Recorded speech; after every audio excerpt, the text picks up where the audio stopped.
September 21 Mahalaya అమావాస్య.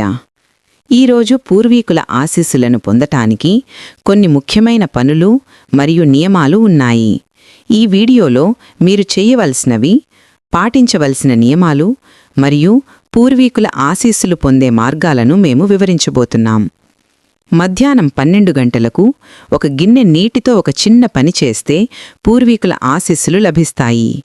రాబోయే ఆర్థిక సమస్యలు, వ్యాధులు, వ్యాపార నష్టాలు, మానసిక కలకలం తొలగి కుటుంబ అభివృద్ధి వస్తుంది.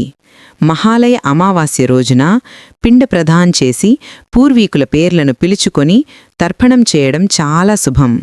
కానీ మీరు పిండ ప్రదానం చేయలేనట్లయితే ఇంటి బయట దీపం పెట్టి పక్షులు, జంతువులకు ఆహారం ఇవ్వడం ద్వారా కూడా పూర్వీకుల ఆశీస్సులు పొందవచ్చు.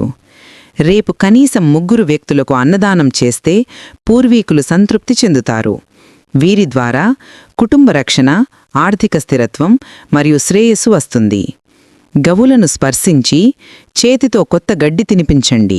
గోమాతకు నానిన ధాన్యాలు, బెల్లం కలపండి.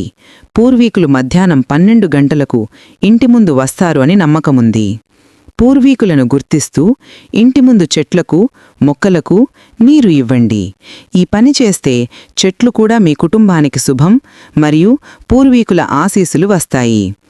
పెద్ద పిల్లల సమస్యలు, వ్యాధులు, వ్యాపార నష్టం, వివాహ సమస్యలు, ఆర్థిక సమస్యలు ఇవన్నీ తొలగిపోతాయి. స్వయంగా చెట్లు నాటడం, ప్రకృతి సేవ చేయడం ద్వారా పూర్వీకుల శాపాలు తొలగుతాయి. మట్టి దీపంలో సీసం నూనె పెట్టి 12 మైలు దీపాలు నక్షత్రం ఆకారంలో పెట్టండి.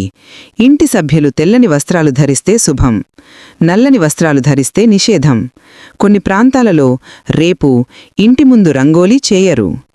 ఈ రోజున పూర్వీకులు ఏదో రూపంలో మీ ఇంటికి వస్తారు. పక్షులు, గౌలు చుట్టూ తిరిగితే భయపడకండి. ఆహారమివ్వండి.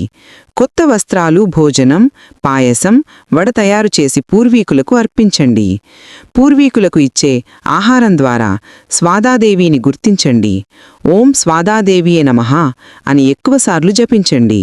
స్వాదాదేవి పూర్వీకుల శాపాలను తొలగించి మన కోరికలను తక్షణమే ఫలితం ఇస్తుంది.